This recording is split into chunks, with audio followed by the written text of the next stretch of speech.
ഞാൻ ബസ്സിൽ ടിക്കറ്റ് കൊടുത്ത് 450 ട്രിപ്പ് ഉണ്ടായിരുന്നു. ആ ട്രിപ്പിന് ടിക്കറ്റ് കൊടുത്ത് വന്നപ്പോഴത്തേന് പൂന്തരത്ത് ഭാഗത്ത് വെച്ചാണ് ഈ കുട്ടിയെ കാണുന്നത്. കുട്ടിയെ ഞാൻ ചോദിച്ചപ്പോഴത്തേന് എസ് പൈസ എടുത്ത് തന്നു. എസ് പൈസ എടുത്തപ്പോൾ ഞാൻ പറഞ്ഞു മോൾ അവിടെ പോയാന്ന് ചോദിച്ചു. അവിടെ പോയെന്ന് ചോദിച്ചപ്പോഴത്തേന് എന്നോട് പറഞ്ഞു ഞാൻ സ്കൂളിൽ പോയായിരുന്നു. അപ്പോൾ കാർഡ് ഇപ്പം യൂണിഫോം ഇല്ലാന്ന് ചോദിച്ചു. കൺസെഷൻ കാർഡോ ഐ ഡി കാർഡോ എന്തായാലും ഒന്നും ഞങ്ങൾക്ക് കിട്ടിയിട്ടില്ല, ഞങ്ങളുടെ ഇല്ലെന്ന് പറഞ്ഞു. അപ്പോൾ ഞാൻ പറഞ്ഞു ഞങ്ങൾ സ്കൂളിൽ പോയാൽ ഞങ്ങളെങ്ങനെ തിരിച്ചറിയുമെന്ന് ഞങ്ങൾ ചോദിച്ചപ്പോഴത്തേന് പറഞ്ഞു ഒന്നും വേണ്ടിയില്ല. ഞാൻ 2 രൂപ ഞാൻ നാളെ തൊട്ട് ഇത് പറ്റത്തൊന്ന് യൂണിഫോം അല്ലെ കാർഡ് എന്തെങ്കിലും വേണമെന്ന് പറഞ്ഞ് ഈ 2 രൂപയും മേടിച്ചിട്ട് ആ പാലത്തിനപ്പുറത്തെ ഷോപ്പിൽ കുട്ടി ഇറങ്ങിപ്പോയി. തിരിച്ച് വന്നപ്പോഴത്തേന് വണ്ടിക്കകത്ത് ആൾ പറഞ്ഞു 4-5 പേരോ ഉള്ളായിരുന്നു. ഒരു 10-40 പേര് വന്ന് വണ്ടി തടഞ്ഞു. അതിനകത്തൊരു ഈ പെണ്ണും ഒരു 4 പേരൂടെ വണ്ടിക്കകത്ത് ചാടിക്കയറ്റി. നീയാണോ കണ്ടക്ടർ എന്ന് ചോദിച്ചു. ഇതാണൊരു മോളെ കണ്ടക്ടർ എന്ന് ചോദിച്ചു. അത് തന്നെയാണെന്ന് ഈ കൊച്ചി ചൂണ്ടിക്കാണിച്ച് എനിക്കിട്ട് നേരെ വന്ന് മർദ്ദിക്കുമായിരുന്നു. കണ്ടമാനം എന്നെ മർദ്ദിച്ചു. എൻ്റെ കൊച്ചും ഞാനോട് ഒരു സീറ്റിലിരിക്കുമായിരുന്നു. എൻ്റെ കുഞ്ഞ് ചേട്ടാ ഒന്ന് ചെയ്യരുതെന്ന് എൻ്റെ കുഞ്ഞിനെ കയറി പിടിച്ചത്. നീ എന്നെതിരെ ഇടപെടുന്നു ചോദിച്ചാൽ എൻ്റെ കുഞ്ഞിനെ പിടിച്ച് പെടലേക്ക് പിടിച്ച് കമ്പിയോട് ചേർത്ത് വെച്ച് ഈ പെണ്ണോട് പറഞ്ഞു എന്നിട്ട് അടിക്കാൻ പറഞ്ഞ് പെണ്ണിനെ കൊണ്ട് എനിക്കിട്ട് അടിച്ചാണ്. പക്ഷേ എൻ്റെ കുഞ്ഞിനിട്ട് അത് കിട്ടി. എൻ്റെ കുഞ്ഞിൻ്റെ കണ്ണത്തിട്ട് ആ പെണ്ണിനെ കൊണ്ട് അടിപ്പിച്ചത്. ഇവർ മർദ്ദിച്ചതിന് ശേഷം ഇവർ ഇറങ്ങി അങ്ങോട്ട് പോയിട്ട് ഒരുത്തൻ ഫുട്ബോളിലോട്ട് ചാടി കയറി എന്നിട്ട് വെളിയിൽ നിന്ന് ഹെൽമെറ്റ് കറക്കി ഒറ്റ അടിയായിരുന്നു. എൻ്റെ തല പൊട്ടി വന്ന് അന്നേരം ഞാൻ അറിയുന്നില്ല. അത് കഴിഞ്ഞ് വണ്ടി ശകലം മുന്നോട്ട് എടുത്തപ്പോഴാണ് ഞാൻ പറഞ്ഞു വണ്ടി നിർത്താൻ പറഞ്ഞു. അപ്പോൾ ചോര വീഴുന്നതാണ് പറഞ്ഞു വണ്ടി നിർത്ത് എൻ്റെ അവിടെ നിർത്തിയാക്കാൻ പറഞ്ഞു. എനിക്ക് അത് കഴിഞ്ഞപ്പോഴത്തേക്കാണ് പോലീസ് വന്ന് റിപ്പോർട്ട് എടുത്തതിന് ശേഷം എന്നെ എത്രയും പെട്ടെന്ന് അവിടെ നിന്നൊരു ഓട്ടോറിക്ഷ പിടിച്ച് ജില്ലാ ഹോസ്പിറ്റലിൽ കൊണ്ടു. ജില്ലാ ഹോസ്പിറ്റലിൽ ചെന്ന് അവിടെ ചെന്ന് കഴിഞ്ഞപ്പോഴത്തേന് 3 സ്റ്റിച്ച് ഉണ്ടായിരുന്നു. 3 സ്റ്റിച്ച് ഇട്ട് കഴിഞ്ഞപ്പോഴത്തേന് എനിക്ക് തലയ്ക്ക് വേദന ഉണ്ടെന്ന് പറഞ്ഞപ്പോഴത്തേനും അവിടുത്തെ ഡോക്ടർ പറഞ്ഞ് എത്രയും പെട്ടെന്ന് മെഡിക്കൽ കൊണ്ടുപോകും. അല്ല സർജറി മേലെ വരുമ്പോൾ മെഡിക്കൽ ഇവിടെ സ്കാനിങ് റിപ്പോർട്ട് ഇവിടെ കിട്ടത്തില്ല, മെഡിക്കലിൽ കൊണ്ടുപോകാൻ പറഞ്ഞു.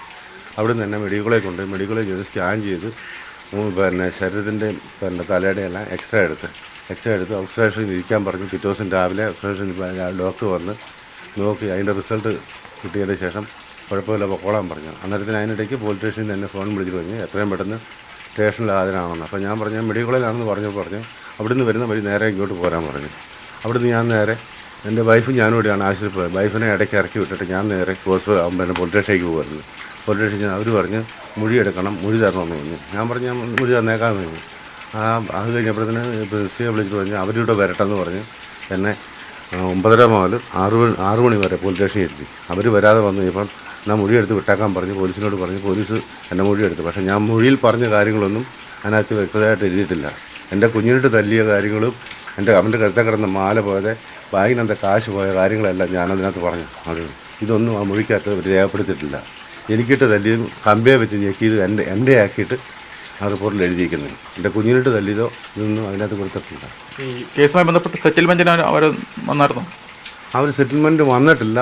അവർ അന്നത്തെ സംസാരത്തിൽ നമുക്ക് ഈ സെറ്റിൽമെൻറ്റിന് വേണ്ടിയിട്ടാണ്. അപ്പോൾ ആരോ ഒരു നേതാവ് വിളിച്ച് പറഞ്ഞെന്ന് പറഞ്ഞത് കേസാക്കരുത്, നമുക്ക് സെറ്റിൽമെൻറ്റ് ആക്കണം, അത് കേസാക്കരുതെന്ന് ഏതോ നേതാവ് വിളിച്ച് പറഞ്ഞെന്ന് സിഐ തന്നെ നമ്മളോട് പറഞ്ഞായിരുന്നു, കേസാക്കണ്ടെന്ന് പറഞ്ഞെന്ന്. അപ്പോൾ ഞാൻ പറഞ്ഞു ഞങ്ങളുടെ ആരും നിങ്ങളുടെ ആളാണ് വിളിച്ച് പറഞ്ഞത്. പക്ഷേ ഞങ്ങളുടെ ആൾ അങ്ങനെ വിളിച്ച് പറയാനായിട്ട് പറയത്തില്ല എന്ന് നമുക്കറിയാം.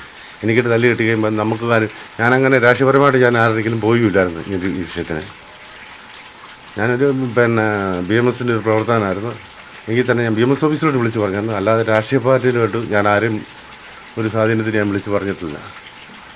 ഞാൻ ഈ 10-40 വർഷമായിട്ട് എൻ്റെ ജീവിതത്തിൽ ആദ്യമായിട്ടുണ്ടാകുന്ന സംഭവമാണ് ഇത്.